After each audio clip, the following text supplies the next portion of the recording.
Menteri Rangba ke Jela Meghalaya Conrad ke sangma hakano phai sngi khat sautrik urimpang ara jarar puar ulak pelat ya kapor ju banlek Plie ya ke yo Dorbar Shnong Malki haka jing yo dan lang ke MLA na East Shnong ke Dr. Ampareen dingdo la sakhi lang ya kani ke jing Plie yo do MDC ke lai mukra Malki uba fantin je lakadong kinong lam Shnong bakentup yo Rangba Shnong uba pi kharmudai lember ki weipat kani ke yo ka don arpusau basa bala te ya ka haka jing lut ke ba khat sau point san lak tingka Kani ke projek kamsim urlang tang hakasipang hilabon kita ki jerwat. Madam, you have helped us so much. You have lost so many sleepless nights. Thank you so much, madam. Bakwa man ay kublay ka MECL. I area manager juga ibawar ilayrap yang isibon banpen. Bakani kecaka kanlong kecaka kabanungdan kata kejingkit jingba jong kabil jong ka MECL ngilapan wanlam ngani kidukan ki prepaid meters batani kidukan kumbalalong ketika ka yen song sa jong ki priu ki baduna kejingyo kejing em kejing don hangti hanong mensong ngilawan lam ki prepaid meters ni kilong very successful hang niru kanungdon kata ka burden of pending bills haka MECL si hajar ngo iba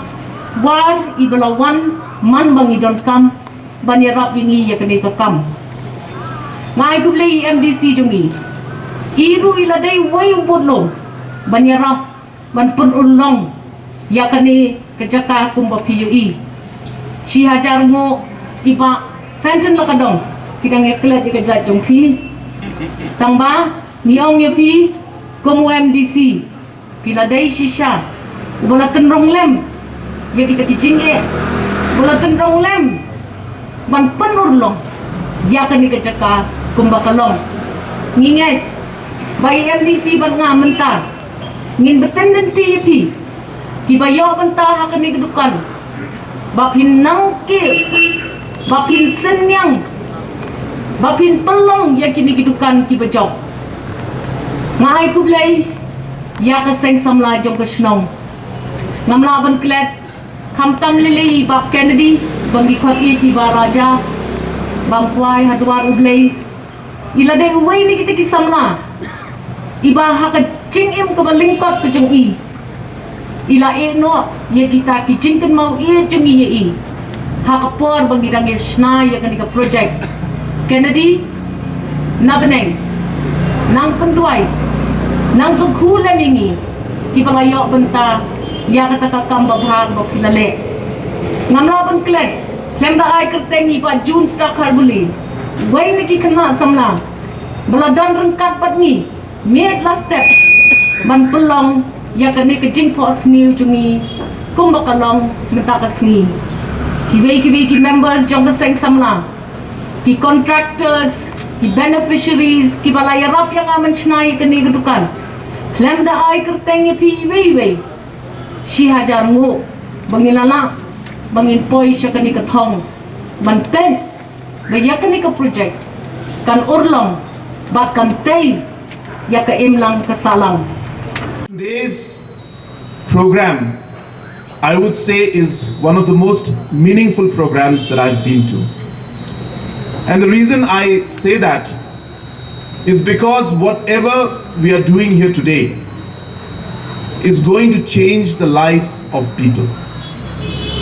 It's going to make a difference in the livelihood of these individuals and their families who have benefited from this small yet such a meaningful program and such a meaningful project. I must take this opportunity to congratulate and thank Kong Ampareen for having taken such an initiative. I actually feel very awkward coming here because I feel like a typical politician, where somebody else does all the hard work and I just come and start distributing the keys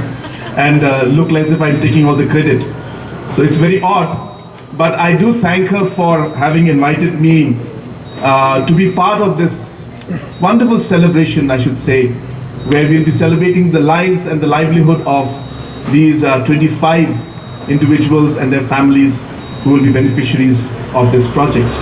And seeing this important project here today of implementing these shops, and in such an innovative manner where you have covered the drain, and therefore you're utilizing the land and the space in the most appropriate manner. You're also protecting the stream in one way by ensuring that people don't dump garbage into it. And I think it's a very innovative project. And let me assure the Shnong and the locality people that if there is any way in which I can further contribute to this marketplace, I would be very happy to do so. And I would discuss that with the Honorable MLA and also with the Shnong and the rest of the members of the Dorbar on how that could be done. At the same time, I was discussing with the local MLA, and she was mentioning that there are certain projects and certain markets in, for example, the Malki market, which also are lying unfinished. And if there can be support from the government side to complete that, I would definitely look into that and work along with our local MLA to see how we could take that project forward also, so that we can create more livelihood for the people of this locality and of Shillong city as a whole.